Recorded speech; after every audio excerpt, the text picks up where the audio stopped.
स्वागत है आपका अपने YouTube चैनल दीक्षित की दुनिया वन में। तो दोस्तों, आज मैं आपको भोले बाबा और माता पार्वती की प्रेम, तपस्या और विवाह की अमर गाथा सुनाने जा रही हूँ। हिमालय की ऊंची ऊंची पर्वत श्रृंखलाओं के बीच, जहां बर्फ की सफेद चादर हर समय धरती को ढके रहती है, जहाँ हवा में तपस्या की सुगंध घुली रहती है, वही निवास करते हैं भोलेनाथ, महादेव, शिव शंकर। वह न राजा है, न भोगी है, न उन्हें सोने चांदी की चाह है, न महलों का सुख है। भस्म से लिपटा शरीर, जटाओं में गंगा बहती है और उनके कंठ में कालकूट विष है और हाथों में त्रिशूल है। यही है मेरे भोले बाबा, जिनकी एक मुस्कान से संसार का कल्याण हो जाता है और यह तांडव से संसार का संहार हो जाता है। मेरे भोले बाबा बहुत दयालु है, बहुत कृपालु है। ओम नमः शिवाय। सती का त्याग और शिव का वैराग्य। कथा प्रारंभ करते हैं। एक समय की बात है जब भोले बाबा का विवाह माता सती से हुआ था। माता सती दक्ष प्रजापति की पुत्री थी, लेकिन दक्ष को शिव स्वीकार नहीं थे। जब एक विशाल यज्ञ का आयोजन हुआ और शिव को आमंत्रण नहीं मिला, तब माता सती का हृदय आहत हो गया। उन्होंने अपने पिता से यज्ञ में जाकर शिव का अपमान होता देखा। अपमान की अग्नि में जलकर माता सती ने उसी यज्ञ कुंड में अपने प्राण त्याग दिए। उस क्षण भोले बाबा का हृदय टूट गया था। क्रोध में उन्होंने वीरभद्र को उत्पन्न किया और यज्ञ का विनाश हुआ। परंतु इसके बाद शिव गहरे वैराग्य में चले गए। उन्होंने संसार से मुख मोड़ लिया था और हिमालय में कठोर तपस्या में लीन हो गए थे। पार्वती माता का जन्म। दोस्तों, उधर माता सती ने माता पार्वती के रूप में हिमालय राजा के घर में जन्म लिया। बाल्यकाल से ही पार्वती माता के मन में केवल एक ही नाम बसता था, महादेव। खिलौनों से अधिक उन्हें ध्यान भाता था। आभूषणों से अधिक उन्होंने भक्ति प्रिय थी। नारद मुनि ने एक दिन हिमालय राजा से कहा, राजन, आपकी पुत्री सती का ही अवतार है। उनका भाग्य शिव से जुड़ा हुआ है। यह सुनकर माता मैना चिंतित सी हो गई। वह ओघड़ व भस्मधारी मेरी बेटी का भविष्य कैसे होगा? लेकिन पार्वती माता का मन अडिग था। कठोर तपस्या का प्रारंभ। क्या आपको पता है फिर माता सती ने जो अब पार्वती के रूप में जन्म ले लिया था, उन्होंने कितनी कठोर तपस्या की थी? तो चलिए शुरू करते हैं। जब पार्वती माता युवावस्था में थी, उन्होंने निश्चय कर लिया था, यदि शिव मुझे स्वीकार करेंगे तो मैं तपस्या से, और यदि नहीं करेंगे तो यही मेरा अंतिम जीवन होगा। उन्होंने वन में जाकर तपस्या प्रारंभ की। पहले उन्होंने फल फूल त्यागे, फिर माता पार्वती ने केवल पत्ते ही खाकर जीवित रही, फिर जल भी त्याग दिया। सर्दी, गर्मी, वर्षा, कुछ भी उनकी तपस्या में विचलित न कर सका। कोई भी ऋतु का प्रभाव उन पर नहीं पड़ा। देवता तक चिंतित हो उठे थे। तब भोले बाबा परीक्षा लेने के लिए आए। भोले बाबा की परीक्षा। शिव यह सब देख रहे थे, लेकिन मौन थे। उन्होंने सोचा, यह प्रेम है या केवल मोह है। तब भोले बाबा ने एक वृद्ध साधु का रूप धारण किया और माता पार्वती जी के पास पहुंच गए। साधु रूप में भोले बाबा बोले, बेटी, किसके लिए यह कठोर तपस्या कर रही हो? तब पार्वती माता बोली, मैं यह तपस्या महादेव के लिए कर रही हूँ। भोले बाबा के रूप में साधु हंस पड़े। वह तो भस्मधारी है, अघोरी है, गृहस्थी के योग्य नहीं है। किसी सुंदर राजकुमार से विवाह क्यों नहीं कर लेती? यह सुनकर पार्वती माता की आंखों में आंसू आ गए, पर स्वर दृढ़ था कि मेरे लिए शिव ही सब कुछ है, उनके बिना मेरा जीवन शून्य है। यह सुनकर भोले बाबा का हृदय पिघल गया और भोले बाबा क्षण भर में साधु अंतर्ध्यान हो गया और सामने प्रकट हुआ महादेव अपने वास्तविक स्वरूप में। तब भोले बाबा अपने वास्तविक स्वरूप में आ गए।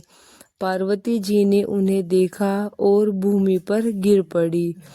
तब भोले बाबा बोले, पार्वती, तुम्हारी तपस्या ने मुझे जीत लिया है। आज से तुम मेरी अर्धांगिनी हो। संपूर्ण ब्रह्मांड हर हर महादेव से गूंज उठा।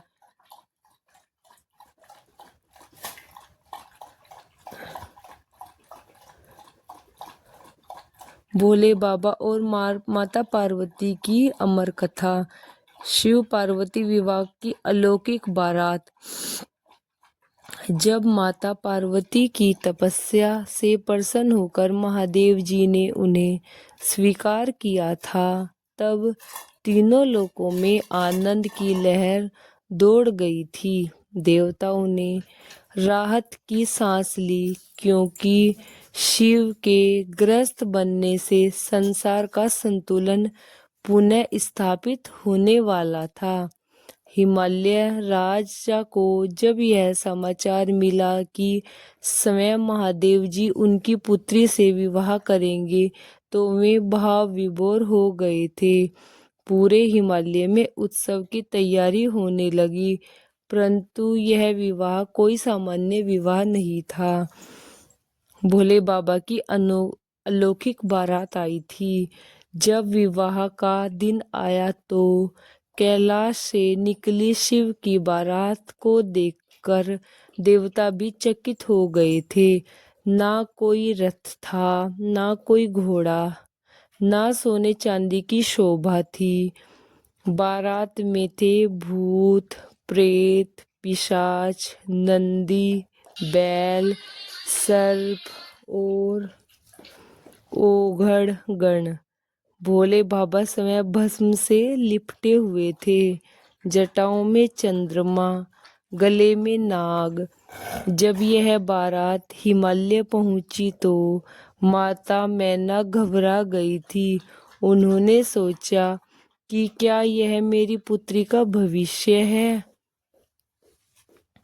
उन्होंने विवाह रुकवाने का विचार कर लिया था, पर माता पार्वती का अडिग विश्वास था।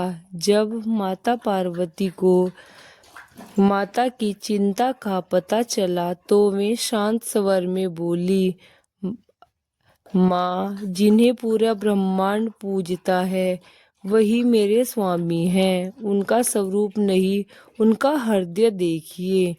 देवताओं ने जब शिव से अनुरोध किया वे राजा का रूप धारण करें। क्षण भर में महादेव जी ने सुंदर दिव्य सौंदर्य से युक्त हो गए थे।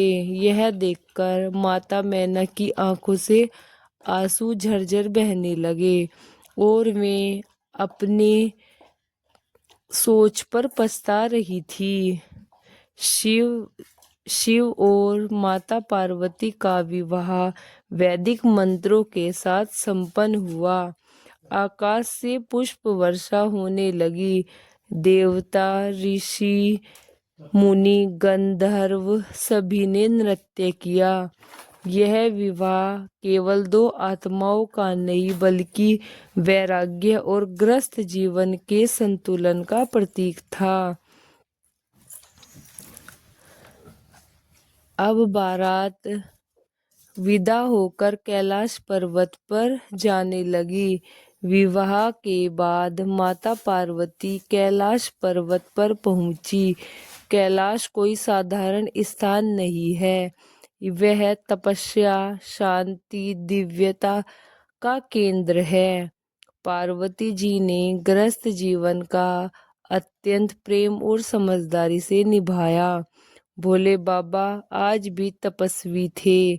जब पार्वती माता ने आने से कैलाश में ममता और स्नेह का वास जगमगा उठा। पार्वती माता जी जानती थी शिव को कभी बांधा नहीं जा सकता, वे केवल प्रेम से समझाया जा सकता है। और शिव जानते थे पार्वती केवल पत्नी नहीं, आदि शक्ति है जिनके बिना वे अधूरे हैं। दोनों का जीवन खिलता है। जहाँ अहंकार नहीं होता वहाँ प्रेम अमर होता है। भगवान गणेश और कार्तिकेय जी का जन्म की कथा। एक दिन माता पार्वती जी स्नान करने जा रही थी। उन्होंने अपने शरीर की मिट्टी से एक बालक का निर्माण किया और उसमें प्राण फूके। वह बालक जी गणेश भगवान जी थे। पार्वती जी ने कहा, जब तक मैं स्नान करूं किसी को भीतर भी मत आने देना। उसी समय भोले बाबा वहां आ पहुंचे। गणेश जी ने उन्हें रोक दिया। शिव क्रोधित हो गए। गणेश जी अपने कर्तव्य पर अडिग रहे। अनंत संघर्ष हुआ और शिव के त्रिशूल से गणेश जी का सिर अलग हो गया। जब पार्वती जी को यह ज्ञात हुआ तो उनका क्रोध भयंकर था। पूरा ब्रह्मांड उनके क्रोध से कांप उठा था। शिव ने पश्चाताप से हाथी का सिर लगाकर गणेश जी को पुनर्जीवन किया।